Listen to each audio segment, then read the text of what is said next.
And the Trudeau Liberals are touting their housing plan as the most comprehensive and ambitious ever ahead of next week's federal budget. Prime Minister Trudeau says that the plan will reduce construction costs and make it easier for cities to build homes quicker. Now, among the new promises, tax breaks to developers who build rental units and to colleges that build new student housing. The government is also promising a historic shift in how public lands are used for housing. So the increased amortization for mortgages to try to help young people, new home buyers get into the market.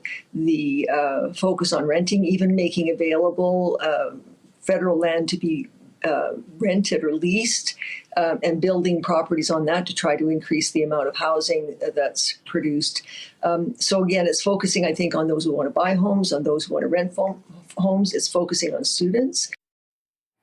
Now, another housing-related measure to be included in the budget are enhancements to the Canadian Mortgage Charter. Deputy Prime Minister Chrystia Freeland said on Thursday that updates will include allowing 30-year amortizations on insured mortgages for first-time buyers who purchase newly built homes. Freeland says that this will lead to lower monthly payments. The changes will also require lenders to contact borrowers up to 2 years before their mortgage renews to discuss their options. Now, the government says it will also be increasing the amount of money Canadians can withdraw from their RRSPs to put towards a down payment from $35,000 to $60,000. It's promising to extend the window for repayment by an extra 3 years as well. For more on that, we're joined live now by Alex Corvin, a Chief Product Officer at OurBorrow.com. That's an investment company that helps people buy homes by purchasing a share of the future value of the home. Thanks for joining us here live on CP24 on your Saturday. We'll get to what your company does, but first, what's your reaction to some of these measures from the federal government that try to solve this housing crisis? Yes, it's a big one. So the announcements are exciting because it's a little bit of a contrast to some of the recent announcements we're seeing, which have been focusing on the supply side, as you mentioned, to spur new construction and development of new homes. The announcements on Thursday were really meant to help homeowners and home buyers that are already in the market. So it's nice to see this balancing of approaches to tackling the housing challenge. Our reaction is that from the mortgage amortization perspective, well, it's wonderful if they extended the 30-year option for first-time home buyers purchasing newly constructed homes, have that extended period. It is a limited pool of people who will benefit from that. Most Canadians are out there looking for resale. It's great for spurring additional supply of new construction. Obviously, creating demand for that is good. But there's still a lot of home buyers out there looking for other solutions to be able to get in. And the down payment, being able to withdraw from the RRSPs, gives home buyers that additional $25,000 that they could take from the RRSPs. We know that down payment barriers is one of the biggest gaps towards helping people get into the market. So anything that helps people bridge that gap is a plus. Right. Let's talk about the amortization. Correct me if I'm wrong.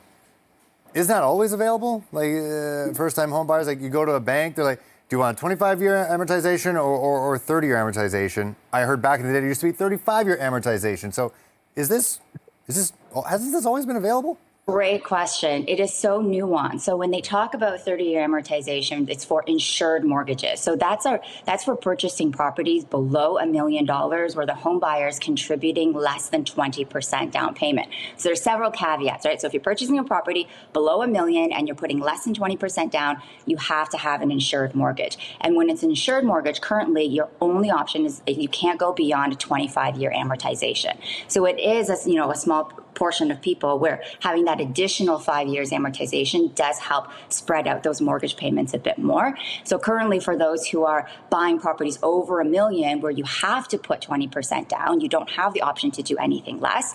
You do have the option of 30 amortizations because it's a non-insured mortgage. And what's your take on the fact that it's on newly built homes? That means it's still a hole in the ground, Hopefully it's something more than a hole in the ground, but sometimes it's just a vacant piece of land. That could be 3-4 years from now. People are having babies now. People getting married now, Alex. So how is that supposed to help? Yes, you're absolutely right. So it is still helpful for those purchasing new construction. I think anything that increases the demand for new construction will just, inspire more new construction. And so the best solution to the housing crisis, we still need more supply. So I understand the government is trying to have these incentives that are kind of solving both ends of the spectrum, helping home buyers to get easy, on the easier access on the mortgage side, but also creating more demand for new construction.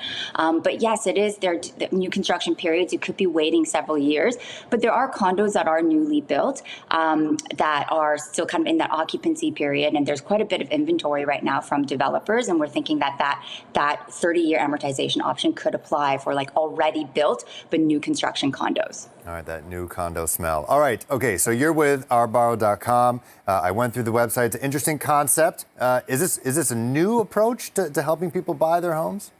Yes, it's definitely, well, it's not new for us. We've been in the market for a few years now, but it is certainly very novel for Canadians. The idea of having a professional co-owner, a shared equity investor. So we're a privately funded company. We contribute towards the down payment of a home in exchange for the future appreciation on that property. So our contribution is not a loan in any ways. Canadians are not adding additional debt to that product. They're bringing on an investor. So a co-owner that's going to help them bridge that initial down payment gap. When that property sells, presumably, hopefully at a profit years down the road, Arbro takes a cut of that profit.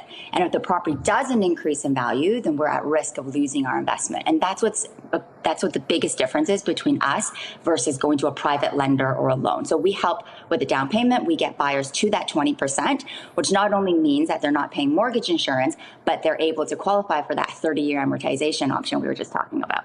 Right. Okay. So the 20%, so that would be required for something over $1 million, right? Correct. And so to get most people don't have $200,000 saved for the down payment. Yes. Right. Oh, I know that is the biggest the hurdle, no doubt. I see on the website up to $250,000, which could be a big help. So in that case, 20%. So if they came up with like 40%.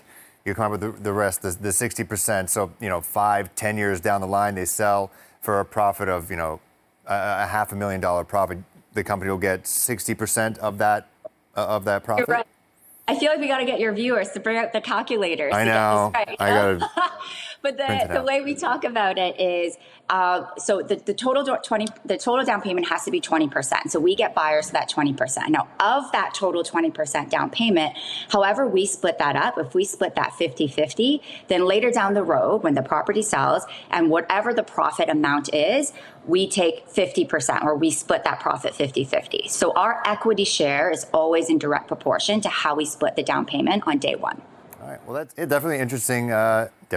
Interesting way to people to do it, to achieve their goals. Like you said, the down payment is definitely the hardest part, no doubt.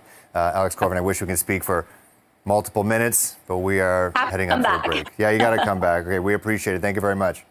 No problem. Have a great day.